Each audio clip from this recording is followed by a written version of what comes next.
Buhay pa ang Philadelphia matapos nilang maipanalo ang Game 5 kontra Boston Celtics, 113-97. Dahil yan sa isang malupit na fourth quarter. Binuhat ni Joel Embiid ang Sixers para manatiling buhay ang kanilang season. Habang ang Celtics, 11 points lang ang nagawa sa buong fourth quarter. At late ng third quarter, napahawak si Embiid sa tuhod niya matapos ang awkward na landing. Parang hindi na nakakagulat, parang si AD na din to si Embiid eh. Pero buti na lang hindi seryoso.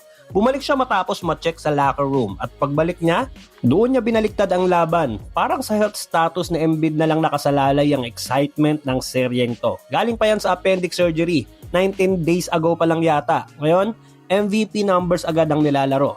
Meron siyang 33 points sa loob ng 39 minutes. Si Tyrese Maxey nag-ambag din ng 25 points, 10 rebounds, 5 assists at meron lang 2 turnovers sa 43 minutes niya sa court. Si Paul George, 16 points. Ang laking tulong din yung 5 out of 8 field goal made ni Quentin Grimes na merong 18 points sa game. Hawak na sana ng Celtics ang 13-point lead sa second half. Pero pagdating ng fourth quarter, biglang nag-collapse. 3 out of 22 lang ang shooting ng buong team. Si Jason Tatum at Jaylen Brown, tig 2 points lang ang nagawa sa fourth. Dagdag mo pa yung mga turnovers, missed free throws at halos 5 minutes silang walang score. At natapos nila ang laro sa 16 straight missed shots. Malma ng kamamalasan. Ngayon, hindi na ganun ka one-sided ang laban dahil next game, balik sa home court ng Philly. Kapag nanalo ang Sixers sa Game 6 at mananatiling healthy si Embiid, mas magiging exciting to pag umabot ng Game 7 at panibagong chapter na naman sa historic rivalry ng dalawang team. Habang dinurog naman ng Knicks ang Hawks 126-97 para makuha ang 3-2 lead sa first round. Naghalibaw na naman si Jalen Bronson na gumawa ng 39 points. Parang siya na lang halos lahat ng tumira.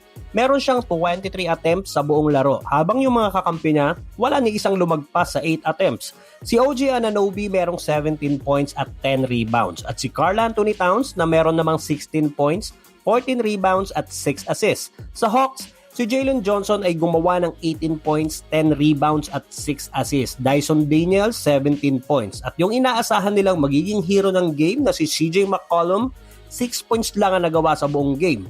At ang laki din ng lamang ng Knicks sa rebounds, 48-27. Bagsak din ang free throw percentage ng Hawks na meron lang 58%. Parang puro center lang ata tumira nun eh. Back-to-back wins para sa Knicks. Back-to-back tambak din.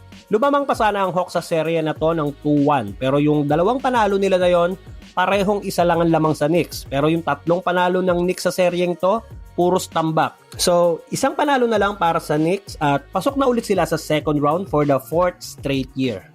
Ang Portland Trail Blazers naman sumunod na sa Phoenix Suns sa Boracay. Sila ang pangalawang team na nalaglag ngayon sa playoffs matapos din mauna kahapon ng Phoenix Suns na nasweep naman ng Thunder. Hindi man lang nakalamang ang Blazers sa laban. Sinigurado na ni Wemby na wala ng Game 6. Walang kabog-abog, 114-95 win. At aabante na ang Spurs sa second round. At waiting na lang sa serye ng Timberwolves at Nuggets. Nanguna sa team sa Spurs si Victor Wembanyama na may 17 points, 14 rebounds at 6 blocks. Hanip din yung help defense niya kay Stephon Castle sa isang play para hindi mapaatras sa depensa. Inangklahan na lang kaysa i-double team para hindi maiwan yung bantay niya. Parang pangkalso lang. Si De'Aaron Fox meron ding 21 points. Si Champagnie may 19 points at 5 out of 7 sa tres. At Dylan Harper na meron ding 17 points. Tinangkapan ng Portland Trail Blazers na bumalik. Nag-11-0 run sila para gawing 91-82 pero pinatigil agad ng Spurs ang momentum nila. Ang sama din ng shooting ng Blazers lalo na sa tres. Nanguna sa kanila si Denny Avdija na may 22 points pero 1 out of 6 lang sa tres. Yung iba puro walay na.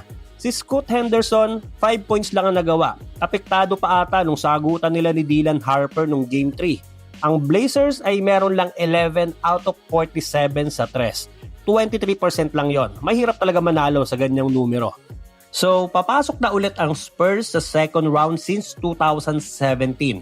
Nasa Spurs pa nun si Kawhi. Yun ata yung napatsulya si Kawhi. At ganun-ganun lang, nawala na din pareho yung mga winners ng play-in tournament. So, sino sa tingin mo ang magandang makaharap ng Spurs sa second round?